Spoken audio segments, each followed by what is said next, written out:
Are we rolling? We're good? Yeah, that's all making it, too. All right, welcome back to the BotchPod. The BotchPod. The BotchPod. The BotchPod, the worst podcast in the world.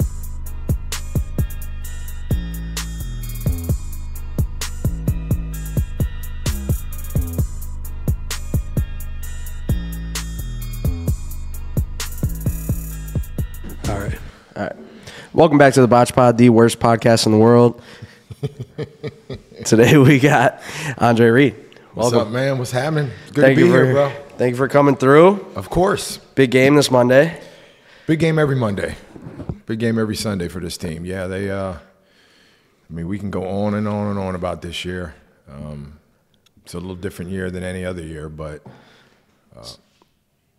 you know, when you're not playing like you should, all these other outside things come in. This is happening, and this person's not doing this, and then, hey, let's blame this person. And I was part of that, too. To a certain point, when you don't win, that's when all the things happen.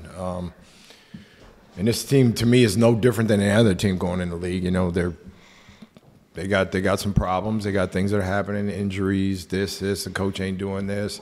The offensive coordinator's not calling the right plays. They're not putting them in the right situations. Josh is doing this. Diggs is talking this. I mean, there's all this stuff going on. And Right. It's all about winning. Can we get on the same page? Because the big picture is we have to win games. And this next 4 games, besides Monday night against the Broncos, is brutal.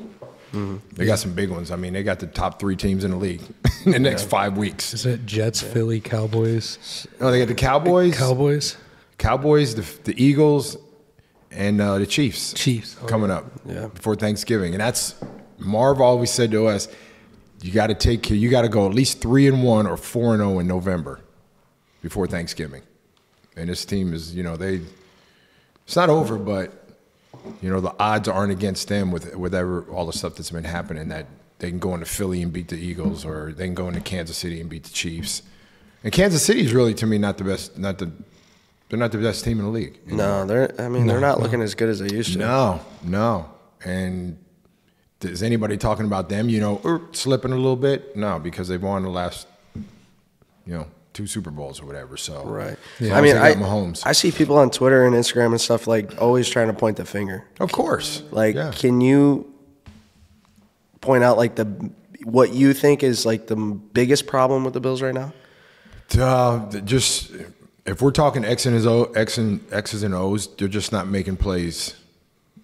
They're not putting themselves. Just not executing. They're not executing plays. They're not making the plays. Now, 3 years ago, those plays they're not making now, they made those plays. You know, Josh was running around doing all this and, stumbling, falling, you know, right. Dawson Knox, right in all that stuff. Those plays aren't being made because they're not getting opportunities for those plays. You know, obviously the running game has always been a thing here for 5 years since Josh got here. We need a running back. We need a running game. We thought James Cook would be it, and I think he still is, but we as a team, they got to commit to it. Commit. Right. And obviously you want the ball in Josh's hands. He's the guy to a certain point, but we need a running game. We need a consistent – all the good teams got something consistently with the running game, and we need that. I like James Cook a lot. I like him too. Yeah. I mean, he's a split image of his brother. Yeah, I feel like he's just not getting – as much of an opportunity. Yeah. And that's on Dorsey. Yeah. Right? So, and right now, Sean is calling defensive plays too, right? So he's the head coach and the defensive coordinator to a certain point, since Leslie's not there no more. But it's up to the offensive coordinator to put those guys in positions where they have a 90% chance of winning every time. And that hasn't been happening ever since I went to London. It seems like they were in a backwards mode there. They were like in quicksand. Yeah. And they're like, they got there on Thursday. They should have got there. They should have left Tuesday. Tuesday's a day off. They could have flew all day Tuesday. I mean, that's neither here nor there now. But they. Do you think that was an impact though? Like, would that have impacted you in the past when you were playing, like just coming in on the Thursday?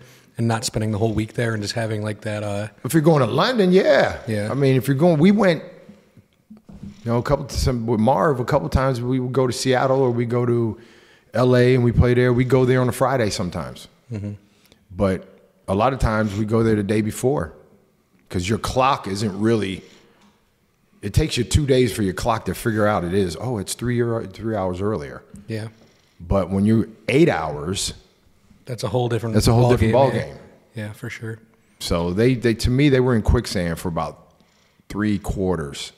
Yeah, the fourth quarter they ramped up a little bit. They ramped it up, but it was too late then. It wasn't enough. Jacksonville's a good team. Yeah, and they were there a week before too. Yeah, they were there for like 2 weeks. Yeah, they lived there. Yeah. So, yeah. But, yeah. I feel like it's a broken record. Like, I feel like the Bills only turned to an up-tempo offense in the fourth quarter. They did some no-huddle, didn't they? That's what I heard they did last week. Yeah. They did a little no-huddle. Yeah. But they're only taking shots in the fourth quarter, too. Like, I feel like the first 3 quarters, they're just dumping it down. And guess what? Defenses know that. Yeah. They're smart. The defensive coordinators know that. Mixing it up, but you got to have success for the mix-up to be, to work if you're going to mix things up. Because it's Josh running around, doing this, doing that, little passes to Stephon. Dude, come out on the first play and go deep. That'll be different. Yeah, right. Yeah. Teams will see that and be like, oh, okay. It's not what we were planning for. We're going to back you up right away. Okay, just go deep. Get Gabe Davis involved. Yeah, get him involved in the game, man. The dude's just out there with a number on his back. That's another one, yeah, definitely. It's so tough, though. It really is. Yeah. Football is such a, over anybody in this room right now, you know how it is. It's everybody at home, everybody's a coordinator at home. Yeah, oh yeah, definitely. Everybody knows, this is what I would have done. You wouldn't have done anything. You would have sat there and been like, well, that was not the right thing to do. Because it's a different mindset. Yeah. It's a different mindset, yeah. Armchair GMs. Yeah. Dude, everybody's one of those. Eating chips on the couch. Andre, this is what I would have done. Tell me what you would have done, and then I'm going to give you mine, what I would have done. Okay, bud. All right. Yeah, it's tough not to get stuck into that. It's frustrating for fans here. Yeah. Right? Every game, it's kind of like the last 4 or 5 weeks, it's been the same thing. And this is too good of a team. Yeah. To be kind of in that rut, in that same old back and forth thing. They're too good of a team. Yeah. And that's the most frustrating part because there's a talent there. Oh, jeez. Come on. Man. And just something's not clicking right. Right? How can you not get Gabe Davis involved with Stephon? Start doing some combos. Yeah. Put them on the same side, do some combos. With me and James Lofton, that's all we did combos, bro. Who you going to guard? Yeah. I mean, at the end of the day, you got to choose one. Choose one. And then the quarterback's choosing the other one. Choose one. And then you got Thurman, right out the backfield there. Another weapon. It's yeah. It's frustrating. It's not, they don't have those players, but to a certain point, they have every player that could do something like that. Yeah. James Cook is good out the backfield. Get him the ball. Yeah. Check downs. Definitely. Don't try to go home run all the time. Make him, keep him honest. Just have him slip out. Go right or left. On a linebacker, he should be able to beat a linebacker all day. Yeah. Yeah. Did you ever hear any of the BS from fans all the time, bro? But there wasn't really Twitter and Instagram back then, here's a note. I need to tell you something. Really? No. What? Yeah, you get you go home and be like, who's this from? Hey, Andre, I was at the game. I just wanted to tell you. Right. You're right about that. Fans have such a big format to say whatever they want now, either on Instagram or social media. When I played, where are you going to talk? Where are you going to say something at? About a bing down here? Right? Nobody goes, oh yeah, I heard that last week too. I mean, but they have a voice. Yep, and as unfortunate as it is, they all see it too. You know what I mean? Oh, it's right in front of their face. Yeah, and it's just, I can't imagine that's great. I know one thing, if someone, we can't deal with comments sometimes, we can, but we see bad comments on us sometimes, it's dude, I can't imagine a million other people. But you guys got to know that you're this world, that's what that is. It is what it is. It doesn't go 100%. Yeah. And we're okay with it, I mean, we deal with it. It don't let it get to us because people don't really know what they're talking about at the end of the day. And, it's just it's a weird world we live in, and I mean, shit. You know what opinions are like. Everybody got one. I do. So, but I was up here last week for the game Thursday night, and let's face it, they should have lost against the Buccaneers. If they would have caught that Hail Mary at the end? Yeah, because Godwin was up there looking, God, where's it at? I mean, if he would have turned his head. That's all. They lose that game. Yeah. The Giants, to tell you the truth, they should have lost that one too. That was an ugly game too. Yeah. That was an ugly. I mean, sometimes you need ugly wins. The NFL is about wins and some ugly ones too. Yep. Even the good teams win ugly. And then, Jacksonville, they lost that one. It's not that they didn't show up. They didn't show up for 3 quarters. Yeah. They lost that one, and you would think coming home, for those 2 games, those next 2, but they didn't play well.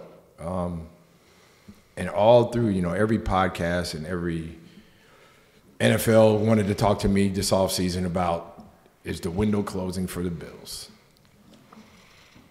And I'm like, what do you mean by that? And they're like, you know what we mean by it. Is that window closing? I said, well, in everybody's eyes, maybe it is. I said, yeah, the window's closing. If that's what you want to hear, yeah, it's closing. Because you only have 4 or 5 years, bro, to do it. When you got those players all in the same time, how are the Chiefs doing it? Yeah. Chiefs are... Because they got a great head coach. Yeah, I'm a big fan of Andy Reid. Andy Reid is just one of the best ever to do it. Spectacular, yeah. And everybody buys into what they're doing. They got Mahomes, Kelsey. Nobody guards him. Nobody guards him. They just he runs up the field and they go, nah. That's the most utilized weapon on the team too. And then this Pacheco dude, he's like balling. I mean, that's kind of the culture there. Yeah. And in sports, you have to have a culture to win. Everybody's got to buy into what that culture is of winning. And Sean's been doing that for 5 years here, but that every year you don't get there, the culture gets a little smaller. Yeah. To a certain point. Yeah, you're starting to see it here with if they don't come out tomorrow night, it's gonna. I have a feeling if they it's don't gonna come get out ugly. and score. I was with Deion Dawkins 2 nights ago at Bill Bellamy there at the comedy show here. I said, dude, you got to come out and score like 70 on them boys. Yeah, you can't go down by points, even by 1 point, any point in that game anymore. You can't do that. You're gonna get a bad reaction. Bad one. I mean, as soon as this team beat Miami 48-10, I was like, ooh. Yeah. That put the league on notice, at least the AFC on notice that the Bills ain't playing around. I mean, Miami scored 70 the week before, right? Didn't they? Yeah, against the Broncos. Yeah, they scored 70 on them. I was like, wow, that's 118 points. They got. I'm like, golly. So, I think a lot of these players realize that. Football's football. Everybody's got to be on the same page if you want to win. How do we do it all those years in a row? Right. That's a good question too. So that'll never be done again. No. That is something you guys. You ain't gonna have that kind of team, bro. Those players all at one time. Never. And I tell people, all those players are 7 Hall of Famers. All those players could have been in any other city, but we were here in Buffalo. Yeah. And that's how people identify to a certain point this football team is when I come back here and Bruce is here and Thurman's here and Jim and all the guys come through here. That's what most people identify because they're in their 30s or 40s and they remember that. Yeah, I was 10. The comeback game, I was 10. Yeah. Speaking on those guys, quick, how was your relationship with a lot of the teammates you used to play with? I've still got great relationships. Obviously, I don't see them as much as I used to. I live on the West Coast. I come back here. I try to come to a couple games. I mean, I used to come 5-6 games a year. But, I don't make it back as much as I used to. So, coming back for a Monday night game or a Thursday night, and I try to make sure if those guys are in town, hey, let's get together, da-da-da-da. It's special to be together with those guys. Yeah. Yeah. That's cool. It's got to be I can imagine it's just nice to link up with everybody. Comedy, man. It's the boys back. The boys are back in town. Comedy. We go down to Chefs. You guys been to Chefs, right? Yeah. We go down there, and I was down there the other night, and everybody was just looking at me like, "Is that really him?" I go, "I'm just having some pasta." Sorry. Having some ziti. But it's special, man. It's special to come back here. Yeah. Yeah. Who was like your closest friend on those teams back then? Oh man, I mean, it's really, you really can't measure who your closest friend is. James Lofton was probably one of my closest because I kind of was like watched him when he was in Green Bay and before he came here. And I remember when we picked him up, I'm like, man, James Lofton's coming here. I was like, uh-oh, it's about to go down, and it did. So, but he was probably the guy I can confide with. Talk to about a lot of things. Thurman, obviously, all the other guys. Bruce, me and Bruce had the longest tenure as a team, teammates in any sport at one time in the history of sports. Really? Yeah. Do you know that? I didn't know that. Yeah, that's a good stat. That is a good little stat right there. That's a good stat. Yeah. It might be one of them questions on one of them shows. Jeopardy. Yeah. So, yeah, we were – I think Karl Malone and Stockton passed us as far as teammates years. You held it, though. We held it for a while. That's cool. Yeah, so I have a special bond with Bruce. We got drafted together. First time I came up to Buffalo, he was on the plane with me. First place we went to was the Big Tree. Had drinks there first time. We're in the meeting room. We're still a little inebriated, and we're like, we don't even know no plays yet. It's like, we already started. They're like, welcome to Buffalo, the Big Tree. It was like, so that was kind of our initiation, if you want to call it that. But, what a time. There's no doubt that this place holds a lot in my heart, the people. And people talk about Buffalo and all this, the people there, then the team and the town. And all I go, dude, if you ain't got no clothes on and you need some clothes and you come to Buffalo, somebody's going to give you some clothes. Yeah, that's for sure. They will give you the shirt off their back for you. That's what people don't know about the people here. Yeah, I mean, I feel like Buffalo is kind of like not a bad rap they get from the rest of the country, but it's kind of like There's worse places, bro. Oh, God, yeah. Go to South Dakota, North Dakota. You don't want to be up there. What's up there? There's nobody up there. There's just a lot of land, the flat land, and a couple cows and all that, and they hiding. It's so bad. Like even you see the animals a cow, are and hiding. the cow goes, man, what am I doing out here? I need to go hide somewhere. But but Buffalo is the city of good neighbors for a reason. Yeah. So I want to, since we're on football still, I want to talk about what do you think about the current state of the NFL with everything? I mean, you can name a million things, but roughing the passer calls, stuff like that. Is it getting soft? Do you feel that way? It's been soft. It's Right. been soft the last 20 years. Oh, last 20. Okay. Yeah. It's all about protection. I mean, people ask me, how many concussions you had? And I said, well, you want me to write them down? I mean, I don't remember a lot of them, but I know I was dinged for a while. Yeah. Right. I said probably 100 to 200. Yeah. You didn't come out the game. You came out the game for a minute, and they're like, you all right? And I'm like, I think so. Go ahead back in. Not today. Oh, No. this eye right here, this one, it's over here? Okay, wait a minute.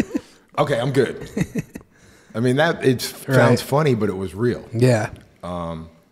So the state of the game it seems like every year, rule changes, protection. The game is all about this. It's going to always be about money. Right. And at the player's expense, whatever that is. Yeah.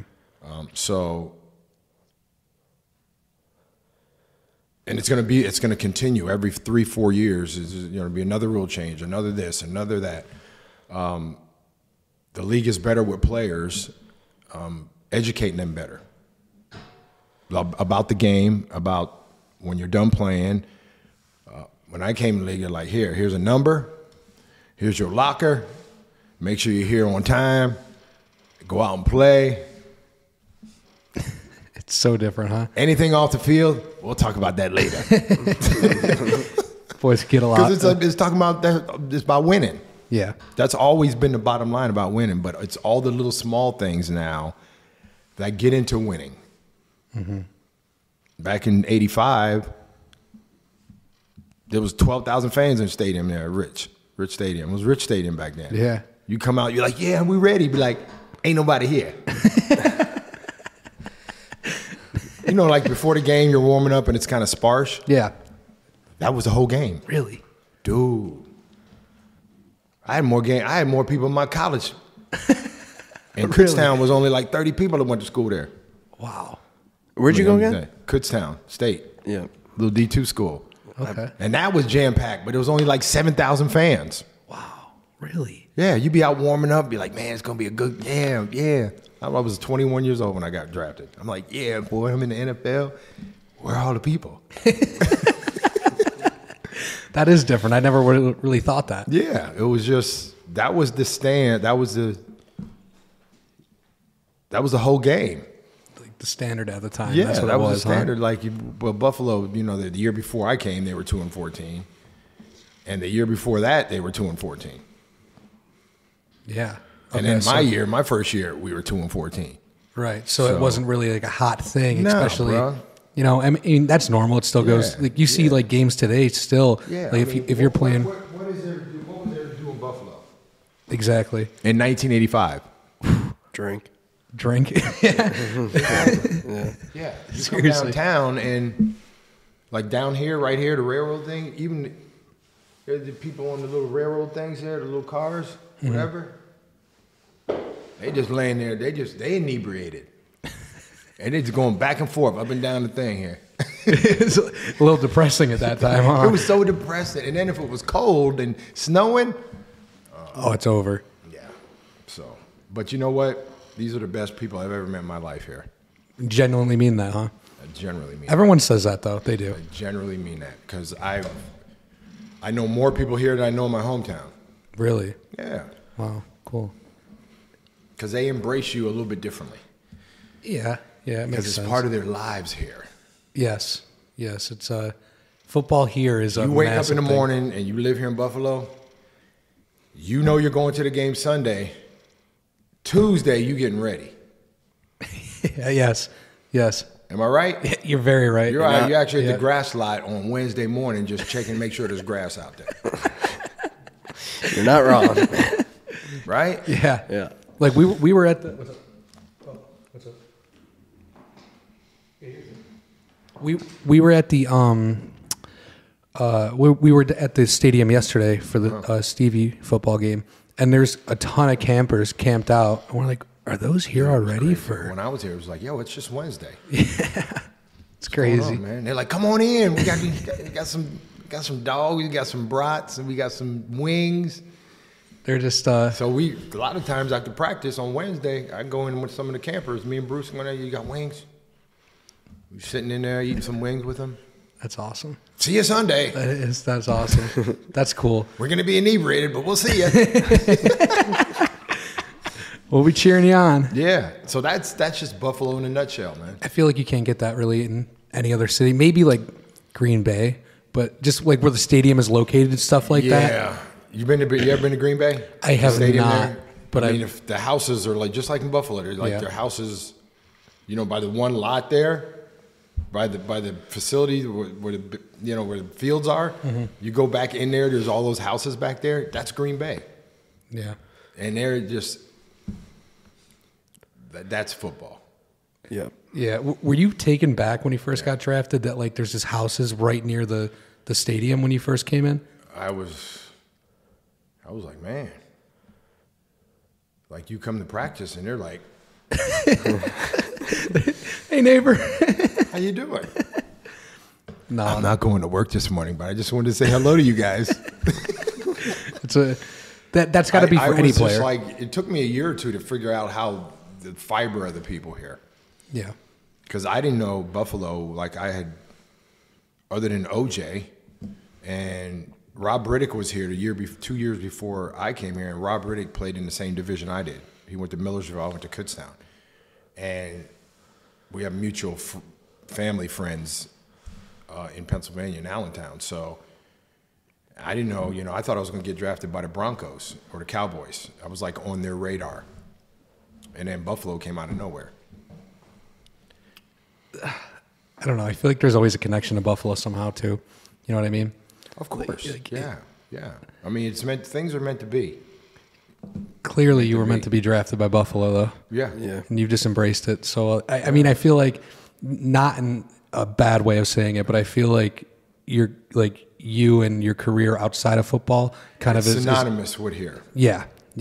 Because I don't know if I could have done that in San Diego. That's what I was just going to say, yeah. Dallas or L.A. or anywhere else.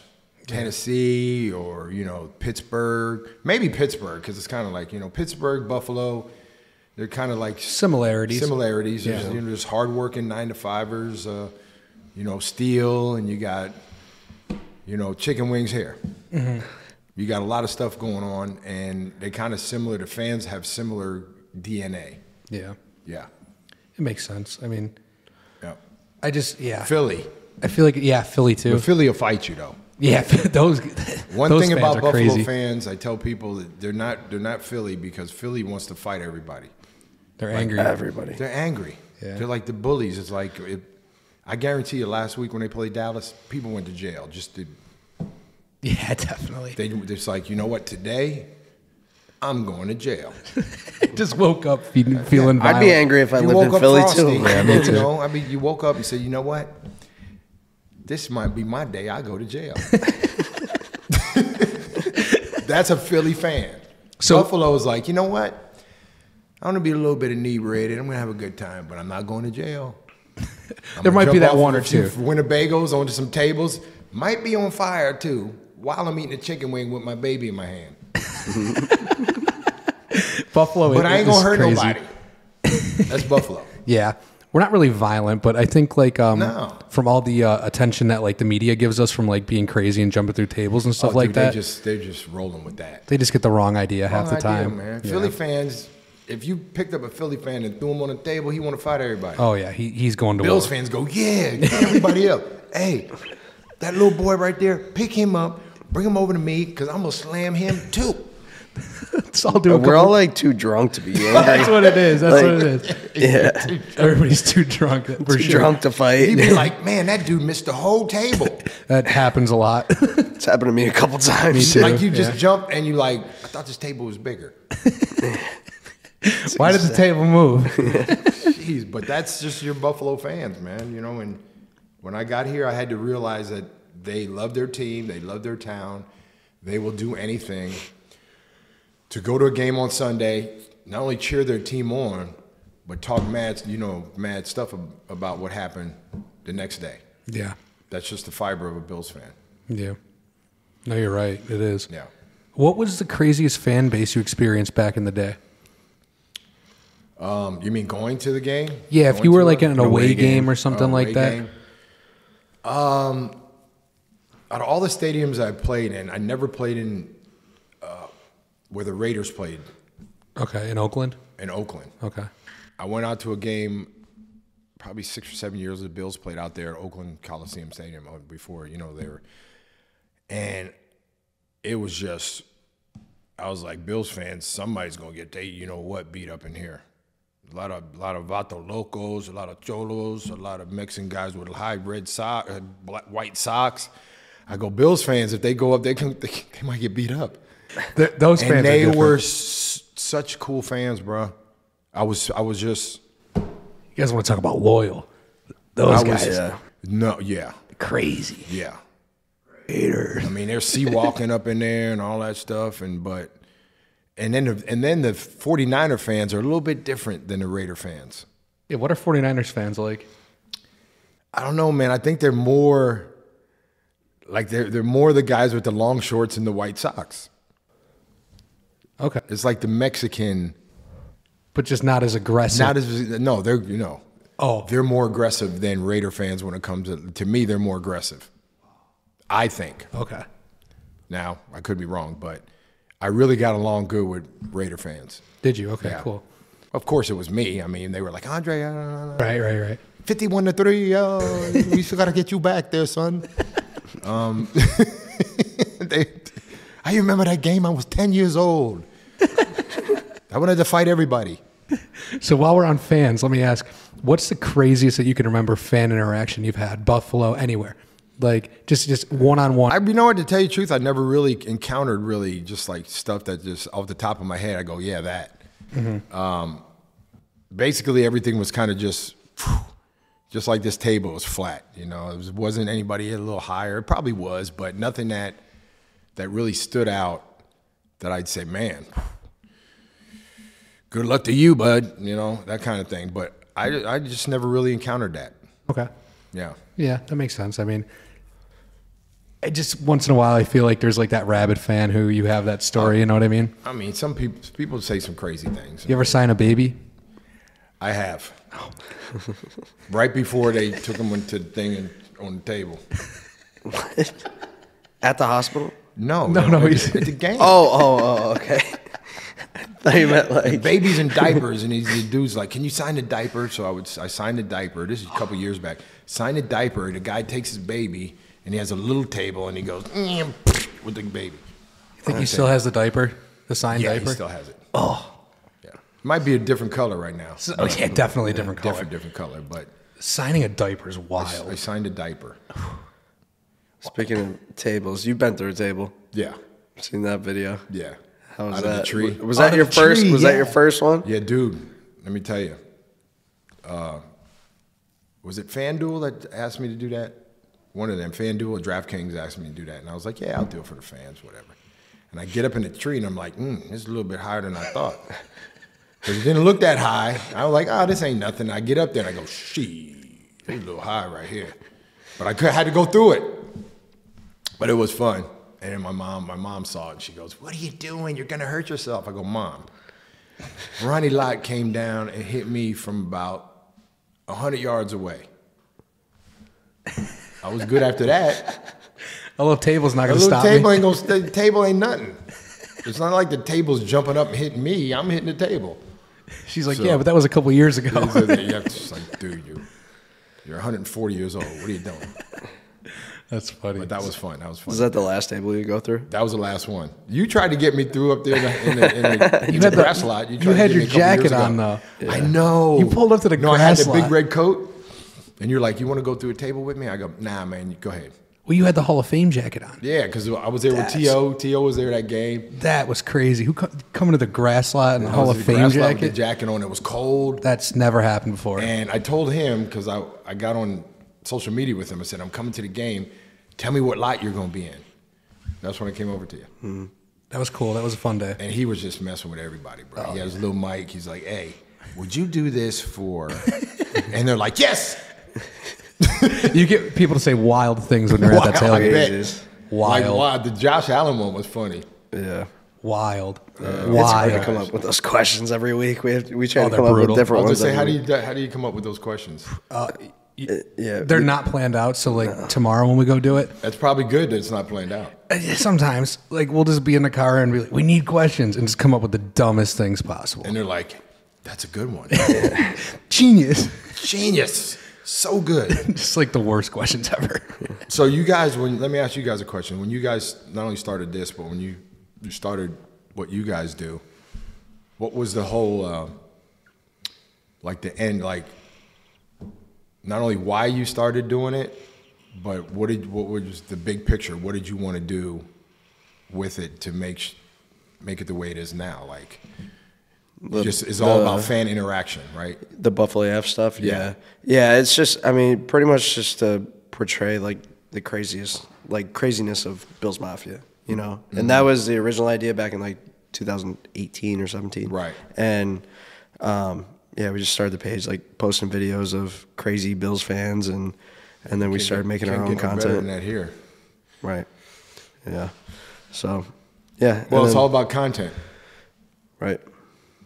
That's what it's all about. That's it. Yeah. I mean, content rules the world at this point. It you know? does, man. It does. Like if you're not, no matter what you're talking you know, about, in '85, if you were in the paper, that's your social media back then. was you know? it, man. TV and social media, like radio. the guys would come in. If you're in the paper, nobody's out there taking pictures of you and putting your picture in the paper.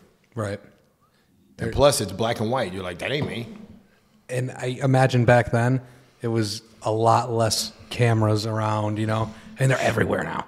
Like, no matter what, there's a million different angles of every play now. It's insane. Yeah. And, yeah, back then, you made the paper. That was probably like, nice. You're solid. You know? Like, now the NFL's pumping out everything. How did you do that? Yeah. That's cool, though. Random personal question. Did you ever play Edinburgh? Yeah. In college? Edinburgh. They don't have a team no more. They do. They still do. Yeah. That's where I played. You played at Edinburgh. Yeah. That's like that's in BFE, man. That's way out there.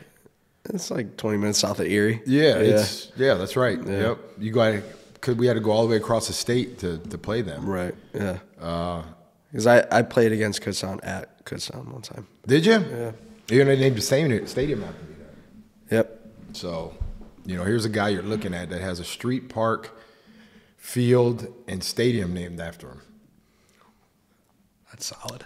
And I tell these kids, I went to, last night I did something with these little Pop Warner kids, and I said, you know what? I said, I tell kids if the 15-year-old me was at the table across from me, and he's looking at me now, what would the 15-year-old me say to me now? Like, what question would he say and ask me? And what answer would I give? And the kids were like, I don't know. And I said, well, the 15-year-old me probably wouldn't believe he'd be across from me and what I've done. And I said, that just goes to show you that you never know your potential until it's tested. And then you realize, you find a lot about yourself, more about yourself and your potential when somebody tests you. Right. Because we all can go through life and nobody tests you, you never know. That's how you grow. And you can do anything you want to do. And I told these little guys, you can do anything you want to do if you apply yourself and you have the right people around you. Yeah. You don't got the right people around you, you don't apply, it's a little harder. Yeah, yeah. You need others to give you the... Yeah, and I was easy to be safe. Yeah, I was just a regular kid. Played Pop Warner. I was a good player. High school, I was average. Played quarterback in high school, was average. College, that's when I changed positions, and that's when, I matured and grew, and before you know it, I'm being drafted by the Bills in the 4th round. Scoring touchdowns. It was like, scoring touchdowns. It was like this, do. But these processes, you got to be able to deal with the process and the steps that you take in that process. It's got to be better. Okay, this step, I'm here now. What do I have to do to get to this step? So I don't think kids nowadays think of it that way. They kind of go with the flow.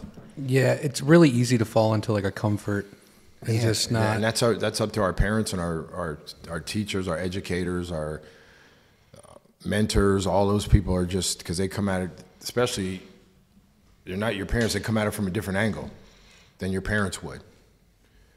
And that's really, if you look at all the greatest athletes of, I'm sure, Michael Jordan and Steph Curry and LeBron and all them, they had somebody that said something to them that their parents had no idea what it meant.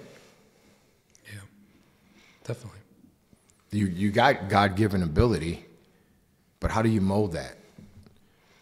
Because somebody right around the corner got it too. Yeah. Yeah, how are you going to beat that? How are you going to beat that? Yeah. And all these kids, when I'll go to banquets, and I'll go to, 2 years ago, I went to the New Mexico Bowl out there in Albuquerque, and I talked to the 2 teams the day before the game in this banquet hall. It's like 1,000 people in this room with the teams. It was Air Force and SMU. So I told these kids, I said, before I even start, I'm going to tell you guys right now, a lot of you guys ain't going to be professional football players. Just shattering dreams. I said, I'm not trying to shatter your dreams. I didn't say that. Yeah. I said, this is the fact. Yeah. We can look at the odds and look at numbers. Numbers don't lie. I said, how do you differentiate yourself from the next person? That's how you make it to the next level. Yeah. What do you do that one's not willing to do? Mm-hmm. Or doesn't, not only is not willing to do, does it, but doesn't follow through with it. Yeah. That's how you win. Following through and staying consistent, stuff like that, yeah. That's a sad part, too. It's like there's so much wasted talent out there. Oh, dude. There's so much. For some reason, and you see it, I see it all the time. I mean, I see it all the time. But how do you get the right people in your corner, and how do you mold that to being positive for yourself? Because people can talk to you all daggone day. This, and this. But how do you comprehend it to make it good for you? Right. Yeah. You write it down. What do? And it's easy to say, but it's hard to do. Yeah. It's hard to do, man, because there's guys are more, when I came to the league, there's guys more talented than me, of course. Right. But faster, whatever. I had something else that they didn't have, though. What's that? Number one, I had drive. Number two, I wasn't going to let nobody outwork me. If you're going to outwork me, you deserved it. Because I came from a D2 school that used to cow tip. See, that would have been a good one for you guys. Go cow tipping. He's from Iowa. You went to cow? You cow tip, didn't you? Yeah. Everybody's like, "What's that?" And I go, Now, if there was YouTube back in 1981, 82, picture 5 black guys cow tipping. Straight up 5 black dudes from Philly. And a light-skinned dude, me, with the 5 black guys. Cow tipping. Cow tipping. We used to drink. We used to go to the bars down there at the bottom of the hill there, at the school. Hey, man, there's some cows right up in here. Ain't nothing else to do. You go run them over, hit them, and boys will fall over with their legs straight up in the air. Talking about moo. So I want to get into about yourself. Like you do outside of even football stuff, but like off the field, like you do just everything. It seems like charity work, stuff like that. Right. So I got my own foundation. Yeah. Yep. So talk about yourself a little bit. Like what are you looking to do here? Football sets you up for a lot of things in life. I always say too much is given, much is expected. I have my own foundation. I've had it for like 12 years now. I have 2 golf tournaments a year that raise money for Boys and Girls Club kids. I was a club kid. You guys been in Boys and Girls Club? I wasn't. No. You weren't a club kid. I was a club kid. Guess who? Shaq was a club kid. Denzel Washington, club kid. Mm-hmm. Some of our most recognizable actors, actresses, entertainers, entrepreneurs, all were club kids. Yep. And how did they become who they are? They had to start with a foundation too. And they were kind of my backbone. Okay. And I adopted them. I was in the Boys and Girls Club every day. Every day of the week, I was there because I was that kid. And regardless of what was going on at home, a lot of drama going on at the house, that's where I felt the safest. Mm-hmm. So I adopted them. I talk to different clubs across the country. I do breakfasts, I do dinners to help them raise money for their local clubs, and I tell my story, what the clubs have done for me. I was a club kid for 12 years. I was the kid and the janitor. I cleaned up and turned the lights out. Doing it all because I didn't want to go home. So they have been such an important part of my life that they put me in their Alumni Hall of Fame. And that was the year after I got inducted to the Pro Football Hall of Fame. So the one wouldn't have happened without the other. Right. And everything else in between, like you said, you're doing the cleaning up, turning off the lights. That just molds everything, and even to the career, like you were just saying. Puzzled home. I was putting puzzles together. I was like, whoop, I need that one. Yep, got that one. Yep. Yeah. And I see a lot of those kids now, and I see myself. Yeah, that's good though. Mm-hmm. That's still out there, and you're providing that too. So yeah, because there's not a lot of opportunities for like you said, football really does set you up for a lot of different paths. And my wife now, she's a marketer. Okay, cool. Sports marketer. Part of a company, Sparks Marketing, and she has, Fred, how many players she got? About 30 something. Maybe more closer to 50 now. She's got like 50 guys. Wow. Baseball, basketball, football, soccer, women's basketball. Now she's part of a pro volleyball team in San Diego. She's pretty dialed in. Cool. So you name a person, she might have them. That's cool. I know a couple. I think if you're connected, yeah. Okay, Yeah. So we know yeah. a couple, yeah. Well, she's got Alex Morgan. She does a lot of stuff with Alex Morgan, a soccer Yeah. player. Plays for the Wave local. You know, she's like 3-time gold medalist with the USA team, and now she has Carrie Walsh Jennings, who is a volleyball. Okay. Cool. She's an Olympic gold medalist from beach volleyball. So she's dialed in with a lot of people. Bobby Okereke with the Giants. She's got a lot of Nigerian guys, right? Like 4 or 5 Nigerian guys. One with the Dolphins. One with the Bengals. Seahawks. Chargers. Cool. Wow. You don't realize the Nigerians in football now have taken. Really? Yeah. That was another thing I wanted to talk to you about, was like kind of building a brand after football. Yeah. I mean, like I've heard from people that played around your time, that like after football, like now with social media, is almost more lucrative than back then playing. Yeah. I didn't know if that was true or not. No, that's really true. Yeah. You know, the old adage, it's not who you know, it's not what you know, is who you know, to a certain rate. That's really what this world is about now, is who you know. Because one little branch can start a tree to grow. Ain't that the truth? Right? Yeah. All you got to do is get the grass out there and water it a little bit before you know it. Yeah. As long as you got the right seed in there, Yeah. it can grow, and then it grows off and branches off to everything else. So And it's the weirdest way how it works. It really, you never even. I think it would always expect work that way. We just didn't have the resources. it. Yeah. You know, Right. you guys right now, it's all about resources too. Right. Use your resources, get to the right people, Like that. tell people what you got, what you know, what you do. That's actually That's it. super relatable to him and I, because there's certain events and stuff we're just like, we don't really want to go, but you do end up going, and you end up meeting somebody, and then It's all it you takes never is- know. Yeah, you never know Yeah. off of that. So I'm sure you tell people that they want, if they want to do what you guys are doing, you got to use your resources. Find the right resources that you need. Yeah.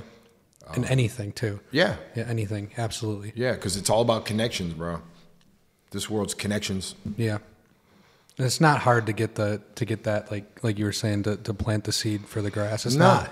A lot of people are like, well, how am I going to get in? Like, you figure it out. It's not. It's Yeah. not tough. You just got to commit to My it. wife, she started and she was doing reporting. She was working she wasn't even getting paid. She was helping report. She would go to the rookie premiere and talk to the rookies coming in. So what is it like? You got like Odell and all them that year. Odell and Mike Evans. She talked to them when they were rookies. Okay. And before you know it, now she's got her own company. She works with the company here, and she branches off, and she's a boss. Good. Good for her. That's cool. So, like, what is your end goal with everything here? Like, just to, obviously, like, I'm trying not to make this sound like all about money. Obviously, money's important and to stay financially stable, but just basically like youth and stuff like that. I just want to use my influence in any way I can. You know, I'm involved in a lot of things, different other things here and there, but basically your best thing that you can give is you yourself, the availability of you. And people want to know, you know, how you did this, how you did that. And I'm available, just like I love talking. You know, I love getting down to the nitty, because people want to ask me those kind of questions. Yeah. What was it like, this, and this? And just use my name to, you know, influence others. Yeah. You know, I'm not Steph. I'm not LeBron. I'm not Michael. I'm not none of those guys. I know them, but I'm not them. Yeah. They have their own things that they do, and, you know, they're perhaps the greatest guys and athletes on the planet. But we all have a platform, and we got to be able to use it with the right people, and the people got to, you know, kind of build that for you. Yeah. I just give you major props on it because it's not everybody from any league, you name it. Like there's a select few guys that actually still, once they retire, still do things and come out and try to make difference. And like for you to even come on the pod or show up to Grass Lot that one day and stuff like that, like you don't have to do any of that. But like a lot of guys just retire. It's easy. You can just retire, just go and make money business on the side. But like you actually embrace it. Not many guys from that retire right out of the league do that. I think I was just built that way because I came from humble beginnings too. I mean, all the values that you get taught in life kind of just they're around you the whole time. Yeah, just you have those values all the time. Hopefully, you are around the right people that bring those values out because some of us lose those values. Mm-hmm. But if you're around the right people, you always have those values. Yeah. Staying around with the right people is definitely like is a And I come back here and I get, dude, if my ego's ever down, this is where I come. Really, Buffalo? Yeah. Oh, dude, greatest people, man. You're saying everyone says that they really do. Greatest people. Yeah. Yeah. I feel like I need to move away for a little bit. Yeah. to guys, really know that. You know what I mean? Yeah. Because like I've born and raised in Buffalo, so I mean, if I go somewhere, I can spend a week somewhere, but I don't really get the gist. You find yourself comparing Buffalo people, city, whatever, wherever you go. You have to. Yeah. It's really that different out here, huh? I mean, you have to do that. That's yeah. Part of like finding out who you are in a way. Right. I'll give you that. Because you're Buffalo. You guys are Buffalo. And they go, well, what's Buffalo like? I go, right here, talk to these things. You want to talk to us? We represent the little bit more R-rated side of Buffalo. But, dude, there's places, way worse. Oh, God, yeah. Way worse. But I was fortunate enough to play here as long as I did, 16 seasons here. And meet the people I did over those years. I always loved coming back here and reminiscing about a lot of things, talking football, obviously, meeting new people. Mm-hmm. This platform is probably the best platform to really get to know somebody besides being out there. Definitely. And people really that listen or listen to this, they go, oh, man, I didn't know I didn't know that. Yeah. I know something about him now that I never knew before. Right. That's kind of why we did this in general, because anyone can go have a conversation, and it could be like a couple-minute conversation, but to sit down like this, not many people could do this. Yeah, it forces you to sit down and just talk. This is like we're sitting in the basement. Right. And not many people could really get up here and keep an hour conversation or whatever you do. You know what I mean? I can go. Yeah. I can go. You're just built like that, though. I'm just built like that, man. That's I get good. a lot. Hey, tell me some stories. Okay. Okay. So what's? Yeah, exactly. Yeah. No, but I do have one. I do want to know what's like the most iconic moment back in the day, football season. Like whether it was one of the Super Bowls. What was that moment that you think back on or just have? I mean, there's a lot of them. I remember, probably. Obviously, the comeback game is etched in everybody's mind here, whether you were a 5-year-old or 10-year-old, because your parents tell you, because they were there. Oh, I was there at the game. I go, no, I didn't see you there. Because it was blacked out, too. So it was, if you were at the game, you missed you got a good one. If you weren't there, you missed a good one. I think our first Super Bowl, when we rolled over the Raiders here, 51-3. Yeah. That was a real fun one. That was it, huh? Yeah, that was fun. What about when the fans stormed the field? When was that? I don't know. The what game AFC that was. Championship. They tore down the I was goalpost. not alive yet. Against the Jets that year. No, Miami or the Jets. Yeah, they tore down the goalposts. Yeah, I was actually in that, bro. I was rolling through there too. Really? Yeah, I think I took out a couple people. I know I did. I just had I had my forearm up. They're like, Andre, I was like, get out of my way. my dad worked security that game, so you can blame my dad. Was he there? Yeah. Obviously, he was in it then. Yeah, he had to, they were just arresting people left and right. And on the field. Yeah. Dude, how do you arrest somebody when there's 20,000 or whatever Right. from the stands just jumping on there? Could you imagine being the one arrested? Like, come on. Come on, dude. Everybody here should be arrested. Yeah, that was memorable too. The comeback game, the Raiders.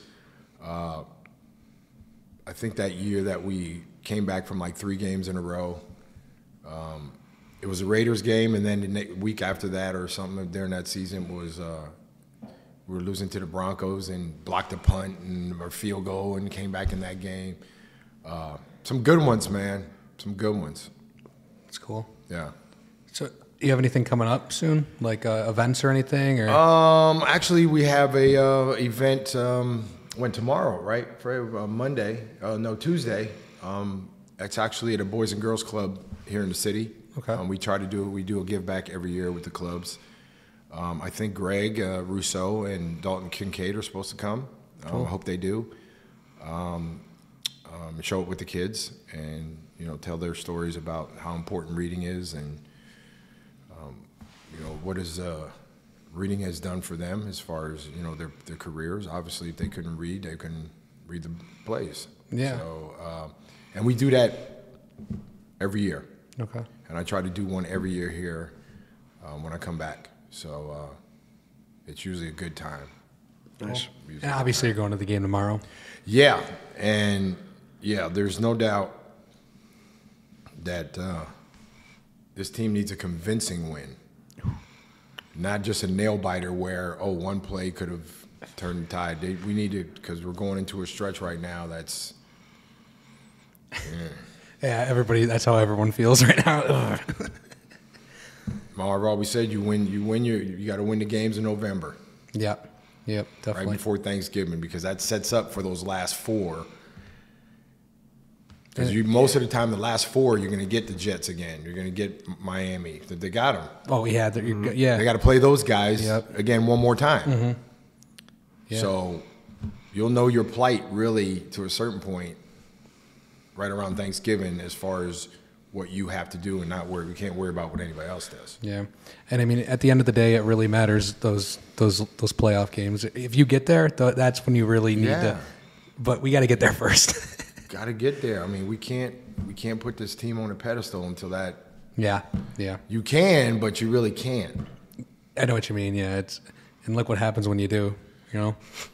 Once they get over that hump, then we can say, well, this team of the Bills of 2022 or 23. I'm sure that's what fans think like too, right? Yeah. A lot of fans try to compare their team to our teams. Probably not. Lately, the past couple of years, what would they say? They think they could be that, but a lot of people blame coaching. I feel like. Yeah. Oh yeah, that's the first thing they're gonna do. Yeah. But, it's always the easiest point. Yeah. But, I don't know. I feel like not me, but people think the league is more competitive now, just with like athletes, than it was. But really, what does that mean? I feel like break it down. What does it mean? I mean, I feel like everybody was on the same kind of level back then as they are now, but like it's just I don't know. Like I know what you mean. You know what I mean? I know like, exactly. It's just like technology and everything advances and how people train and like all that stuff. But it was still just it was played the same. Right? Yeah. You're Everybody still was going, still X's and O's though. Right. Yeah, it's still the damn. But the advantages of now back then, because do you think the playing field is leveled now, or it's back then when I played, you still had a little bump in there that guys were better, but I think the playing field was leveled more back then than it is now. Right. Yeah. You got your elite players like back then, but it's a little different. It's just like the LeBron argument. Everyone says like LeBron, if he went back, he would beat Michael Jordan because he's like, you know what I mean? Like if LeBron played back when Michael Jordan played, he would have been way better than Michael Jordan.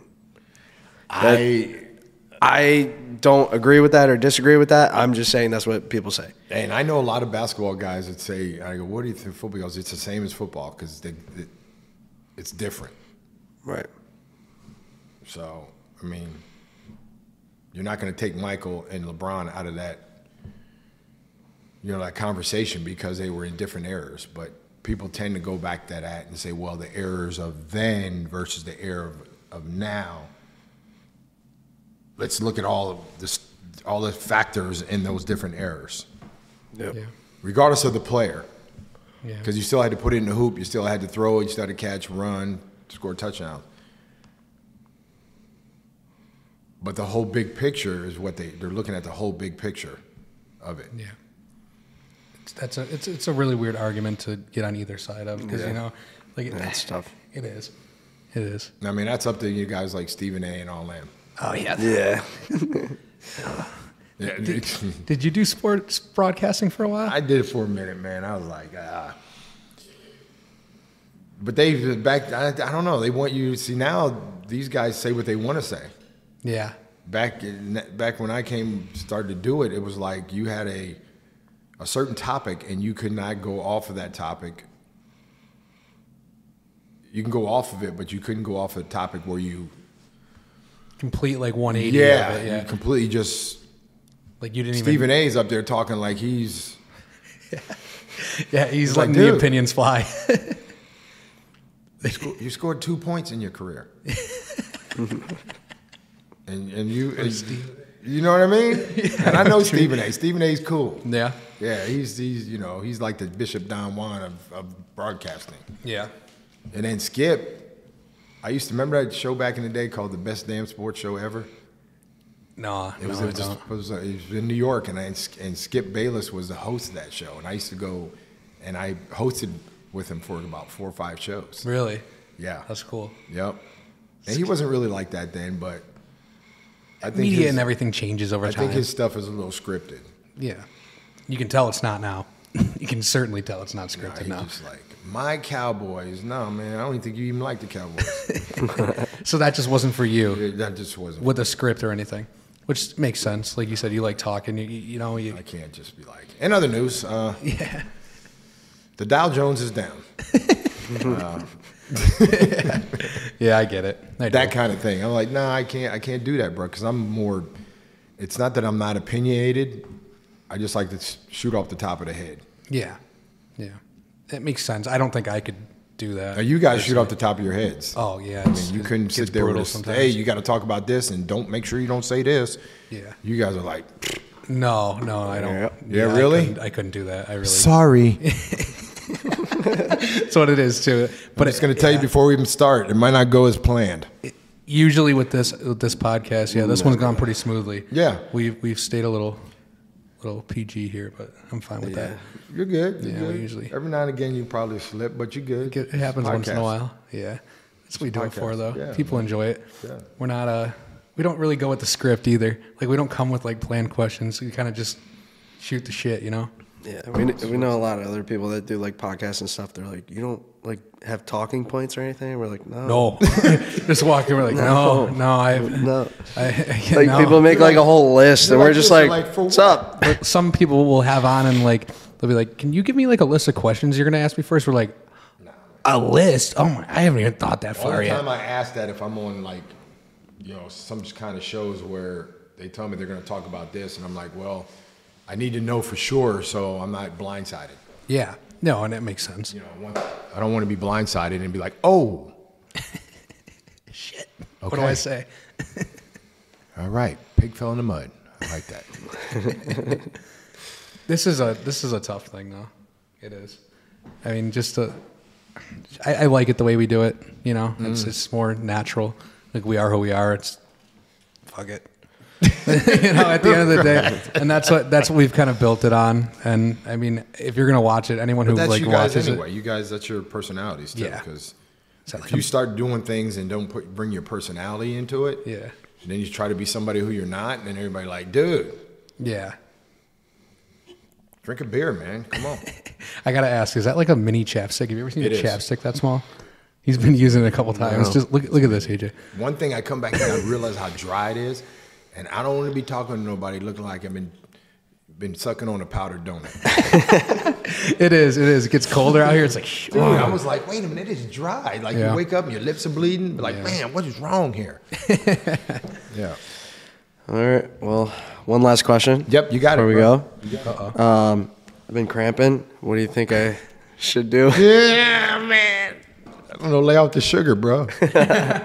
Thank you for coming on. Appreciate you guys. I really wanted to come on here with you guys, man, in different form instead of like at the grass lot over there. Oh, it gets hectic out there, huh? Yeah, it's it's a war zone. A little tacky because everybody, when we were out there, everybody was up in your grill asking me a question. I'm like, no, man, I don't. I go, you got to go over there to him, man. He's got the mic. I can't. I'm just here. And I'm on an angle right now. Like that lot goes like this, doesn't it? Yeah. Does it go downhill? Yeah. For some reason, I was looking up at you all the time. Like, dude, am I drinking? I mean, I don't think I'm drunk. I haven't had a drink in 5 years, but you look really tall right now. No, that's funny because And he that throws is the how it mic is. like right in your face. It's like, hey, man, Answer this how damn long have you question. been out here? Since Tuesday? I'll tell you what, we should try and get away with that one day. Just try and stay the whole week from Sunday. Just bring like a, Dude. I don't know, try to figure it camp out. out. What do the cops do over there? They're pretty. That's a question I got for you There's guys. not What do really they any- do they're over there? There's not really any lenient. cops in there. So now this year, the Bills actually bought that lot. So this year, you've noticed more security at the front gates. Like they have like a cop, Yeah. they have a couple cops at the front gates, but they still let you get away with anything. Yeah. Like no other really lot allows like the tables, dizzy bat, fires and stuff like that, burning barrels. Because I was over at the other ones, when I did the Bodog thing. What's that lot over there? Is that that's not the Hammer lot. It's over there right next to where the stadium is. It's close to. Game day? It's close to the Four Corners there. What's that there? Where you have the 7-Eleven and all that. Oh yeah, over there. It would be game day, right? For the Bucks game where you were. By O'Neill's? Yes. Yeah, so over game there, day. but So it's it's game- further back in there. Yep, Yeah. yep. Game day hospitality. Yeah. So it was cool. Yeah, I those think guys- that we got there. They weren't really amped up yet. No, I saw the videos of you. Yeah. I was like, I said, guys, we need another hour here. It's gonna be a little different. That lot is. We actually just had the guy who owns Great the wings whole over thing. there. I had some wings over there. I think it was. Who did they have at that point? With that last week? That was man. The wings were freaking. Yeah. Ooh. someplace They had from somebody. Miami. Yeah. I had And- some lemon Double peppers. dubs. It was wing nuts though when he It was was wing there. nuts. No, it was Wing wing nuts, nuts. yes. Man, I had some lemon pepper. Big shout out to wing nuts. Wing nuts is- lemon pepper. Man, they're they good. were off the chain. Yeah. Yeah. Then they had some fire ones. I was like, nah, bro, I can't eat them fire ones. Not a spicy guy. No, man, I just don't want my lips to get really big. give you Because that. once you put that in, boom, they come out. You're coughing. Oh, yeah. But we had a good time. I had a good time. Set me up. So we heard you're a big golfer. Yes, big golfer, San Diego. Yeah, man. Matter of fact, when I leave here, I got a tee off time. Yeah, You got a tea time? yeah, I got a tee time before I land. Yeah, for sure. Wait, in the Big cold? golfer. In the cold? Oh no, I'm not playing no golf out here. Oh. This is San Diego. When you land in San Diego. When I land in San Diego, yeah. Say, I think golf's out of season right now. Yeah. in But they Buffalo. play here, bro. They play in 50 degrees, 40. I played here in 40. It's rough. A little crazy. That's yeah. rough. Yeah. So Encore, huh? Yeah, Encore Golf, which is a Buffalo-based company here in Buffalo. Josh is invested in it. Josh is an ambassador invested. Ezekiel Elliott. There's 4 or 5 guys on tour now are playing the ball. Really good golf ball. I'm an ambassador invested in Encore. So to come here, and then tomorrow I'm actually going over to the headquarters here. It's downtown here, and go through their stuff and just check it out. Cool.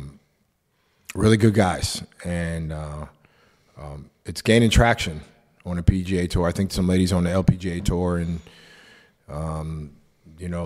all the other tours that are out there. There's a lot of guys that are playing the ball. So it's Buffalo based, and they do a great job.